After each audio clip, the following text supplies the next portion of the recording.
ආයිබෝවන් අද මම ඔයාලා එක්කගෙන යන්නේ කම්පහ දිස්ත්‍රික්කයේ මිනුවන්ගොඩ ප්‍රදේශයට ආසන්නව පිහිටලා තියෙන හරිම සුවිශේෂී පින්බිමකට. අපි සාමාන්‍යයෙන් දේවාලයකට ගියාම දකින්නේ කපු මහත්තුරු පූජා වට්ටි අරගෙන දෙවියන්ට කනලව් කරන විදිහනේ. හැබැයි අද මම ඔයාලා එක්ක යන මේ දේවාලයේ ඒ කිසිම දෙයක් නැහැ. මෙතන තියෙන්නේ බැතිමතුන් සහ දෙවියන් අතර තියෙන ඍජු සම්බන්ධයක්. ඒ තමයි මිනුවන්ගොඩ වෑකෝව පිහිටා තියෙන ගලේ දේවාලය. ඇයි මේකට ගලේ දේවාලය කියන්නේ? මොනවද මෙතන තියෙන හාස්කම්? මේ හැමදේම අද වීඩියෝකින් අපි බලමු.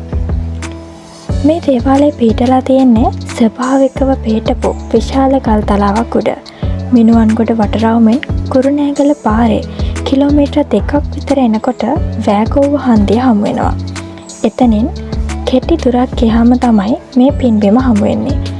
අතීතයේ මේ ප්‍රදේශය ඝන කැලෑවක පැවති කාලෙත් ගැමියන් මේ කල්තලාවට ඇවිල්ලා තමන්ගේ ගොවිතැන්පත් ආරක්ෂා කරලා දෙන්න කියලා දෙවියන්ට පඬුරු බැඳලා තියෙනවා.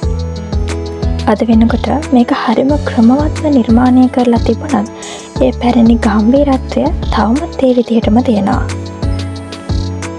ජනප්‍රවාදවලට අනුව කුරුණෑගල යුගයේ රජකම් කරපු වත්හිමි කුමාරයා, ඒ කියන්නේ අද අපි දේවත්වයෙන් අදහන ගලේ පණ්ඩාර දෙවියන් කුරුණෑගල ඉඳන් ගමන් කරද්දී මේ කල්තලාව උඩ නවාතැන්ගෙන තියෙනවා.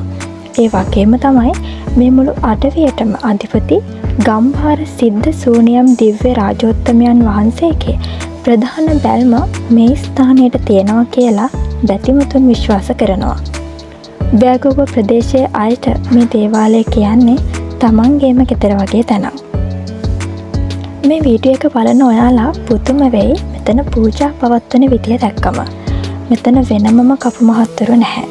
ඔයාලට පුළුවන් ඔයාලම පූජා වට්ටියක් සකස් කරගෙන දේවාල මන්දිරය ඇතුළටම යන්න. එතන තැන්පත් කරලා ඔයාලගේ හිතේ තියෙන ප්‍රාර්ථනාවන් දුක් කැණවිලි කෙලින්ම දෙවියන්ට කියන්න පුළුවන්.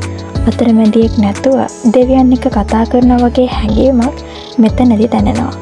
විශේෂයෙන්ම ව්‍යාපාරික දියුණුව, දරුඵල බලාපොරොත්තු වෙන අය වගේම විභාග ජය පතාගෙන එන දහස් ගණන් බැතිමතුන් මෙතනදී අපට දැක ගන්න ලැබෙනවා.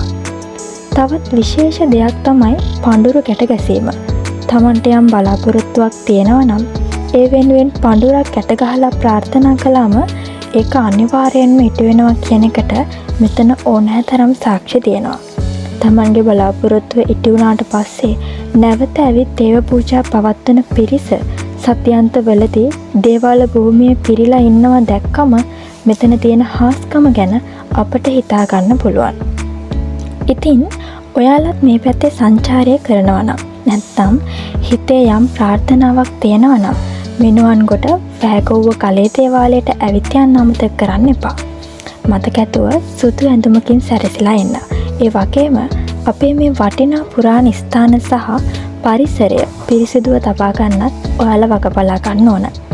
අද වීඩියෝ එක ගැන ඔයාලට මොකද හිතෙන්නේ? ඔයාලත් මීට කලින් මෙතනට ඇවිල්ලා තියෙනවා නම් ඔයාලගේ අත්දැකීම් පහලින් කමෙන්ට් කරන්න යන්න අමතක කරන්න එපා. ඉතින් මේ වගේ ලස්සන වීඩියෝ එකකින් ඉක්මනින්ම හමු වෙමු.